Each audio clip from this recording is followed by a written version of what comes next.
months ago, Luis Aragonés, the coach of the Spanish national team, was preparing his team for a World Cup qualifier against France when he was overheard exhorting one of his players by insulting France's Thierry Henry.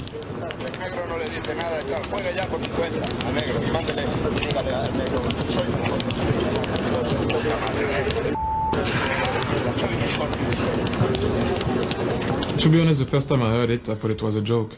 One of my teammates came up in my room and said, "Did you see what Luis Aragonés said about you?" And I said, "No, I just, and then told me what he said, and I went, come on." He said, no, it's on TV, they have it on TV. I said, how can they have that on TV? And I put the TV on, and there it was.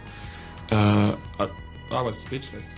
Before we begin, if you appreciate deep football stories that go beyond goals, trophies, and highlight reels, take a moment to like this video and subscribe to the channel.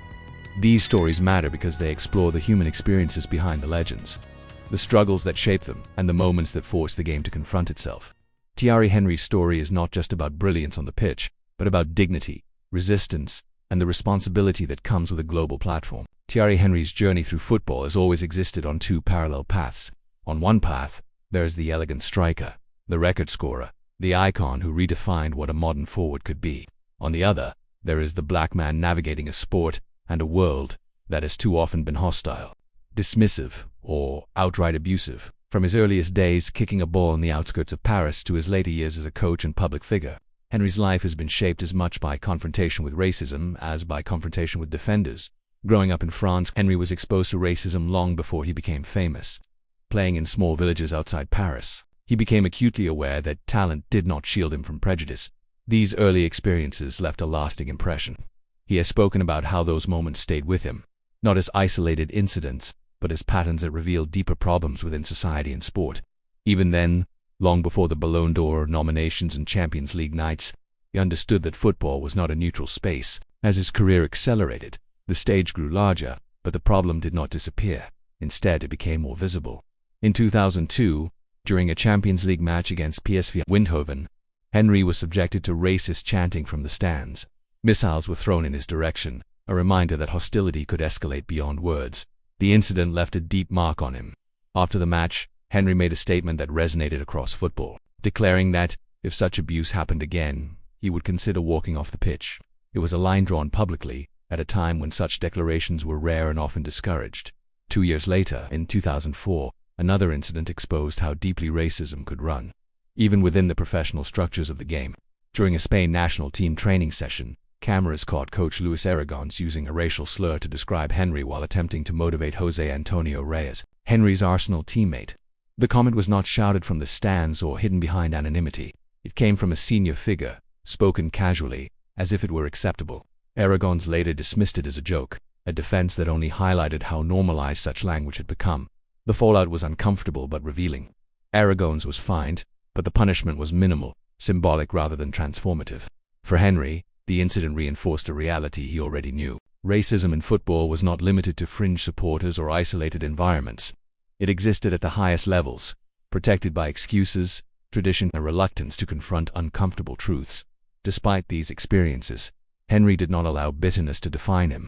During his playing career, he often chose restraint over confrontation, focusing on performance as his primary response. Goals became statements.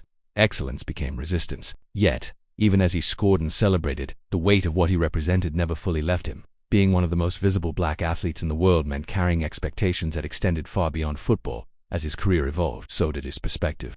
By the mid-2000s, Henry began to recognize that silence, even dignified silence, was not enough. In 2005, he partnered with Nike to launch the Stand Up, Speak Up campaign. The black and white interlaced wristbands became a visible symbol of unity and resistance, worn by players across Europe. The campaign raised funds for anti-racist initiatives and, perhaps more importantly, forced conversations that football authorities had long avoided. The campaign was significant not just because of its visibility, but because of its intent. It acknowledged that racism was not an abstract concept but a lived reality for players. It also placed responsibility on the football community as a whole, from fans to federations, to act rather than observe. For Henry, it was an early step in transitioning from victim to advocate. When Henry moved into coaching and punditry, his voice grew sharper and more direct. Distance from playing allowed him to speak with a clarity that might have been risky during his career. He became increasingly critical of governing bodies, particularly UEFA and FIFA, arguing that slogans and patches were meaningless without real consequences. No to racism, he argued, was hollow if players continued to be abused without serious sanctions imposed on clubs, federations, or platforms. The events of 2020 and 2021 marked a turning point, not just for Henry, but for football globally. Following the murder of George Floyd, the Black Lives Matter movement reignited conversations around race, justice, and accountability. While coaching Montreal Impact in July 2020, Henry took a knee for 8 minutes and 46 seconds before a match, symbolizing the length of time Floyd was restrained. It was a powerful, silent protest, one that went beyond symbolism into solidarity. But it was in 2021 that Henry made his most radical statement yet. Frustrated by the relentless stream of online racist abuse directed at black players, and by the lack of meaningful regulation from social media companies, Henry made a personal decision. In March of that year, he deactivated his Facebook, Instagram, and Twitter accounts, walking away from platforms where he had a combined following of over 15 million people. The act was not impulsive, it was calculated and deliberate. Henry stated that social media had become too toxic, that platforms were failing to protect users, and that profit was being prioritized over accountability. By removing himself, he sacrificed influence, reach, and visibility to make a point. It was a form of protest that spoke directly to the power structures of the digital age. The impact was immediate. Henry's action sparked widespread discussion and inspired others to reconsider their relationship with social media. Later that year, English football organized a 4-day blackout, with clubs, players, and organizations collectively stepping away from platforms and protests. While the blackout did not solve the problem overnight, it marked a rare moment of collective resistance in a sport often divided by self. Henry's advocacy has never been about optics. He has consistently emphasized that change requires input from players, not just administrators. He has argued that those who experience abuse firsthand should be central to decision-making, rather than treated as afterthoughts or marketing tools. This insistence on agency has sometimes made him an uncomfortable voice for institutions, but it has also made him an authentic one. What makes Henry's story particularly powerful is the contrast between his public demeanor and private resolve. On the pitch he was fluid, calm, almost effortless. Off it, he has shown a willingness to confront difficult truths, even when doing so risks criticism or backlash.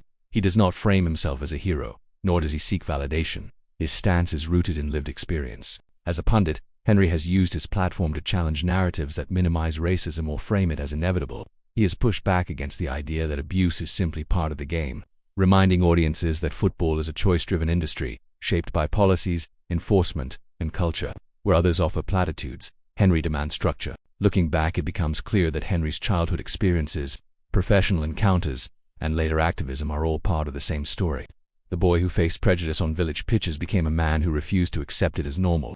The player who once threatened to walk off the pitch eventually walked away from entire platforms to make his point. Thierry Henry's legacy will always include goals, assists, trophies, and records, but it will also include something less quantifiable yet equally important. He represents a generation of players who refused to remain silent, who understood that greatness carries responsibility, and who chose to use their influence not just to entertain, but to challenge. His story reminds us that football does not exist in isolation. It reflects society's flaws and, occasionally, its progress. Change does not come from slogans alone. It comes from individuals willing to act, to sacrifice comfort, and to demand better. In that sense, Thierry Henry's fight against racism may prove as impactful as anything he ever did with a ball at his feet, and perhaps that is the truest measure of his greatness. Not just how he played the game, but how he stood up to it when it needed to change. Even today, Henry remains cautious about declaring victory in the fight against racism. He has repeatedly warned that progress in football is fragile and easily reversed when attention fades. Campaigns trend, hashtags come and go, but the lived experiences of players do not disappear when the spotlight moves elsewhere. For Henry, the danger lies in complacency, in believing that a few gestures or statements are enough to undo decades of systemic neglect. He has also spoken about the emotional toll racism takes on players, especially younger ones entering the professional game. Talent academies are filled with teenagers who dream of success, yet many are unprepared for the psychological weight of abuse that can follow visibility. Henry has stressed the importance of education, mental health support, and mentorship, arguing that protecting players off the pitch is just as important as developing them on it. Another theme Henry often returns to is accountability. He believes responsibility must be shared across clubs, leagues, sponsors, broadcasters, and tech companies. When abuse happens, silence or deflection only reinforces the problem. He has argued that real change will only occur when consequences are severe enough to force behavioral shifts, whether that means point deductions, closed stadiums, or genuine platform regulation. Henry's influence is also evident in how openly today's players speak compared to previous generations. While the problem has not disappeared, the willingness to confront it publicly has grown. In many ways, Henry helped normalize that courage, showing that speaking out does not weaken a player's legacy but strengthens it. His example gave others permission to be vocal without apology. Ultimately, Thierry Henry's story is not one of closure, but of continuation. The fight he engaged in did not end with retirement, coaching roles, or media work. It remains ongoing, evolving with new platforms, new challenges, and new voices. His message is clear and consistent. Football can only truly move forward when it listens to those it has too often ignored, and when respect is treated not as a slogan, but as a standard.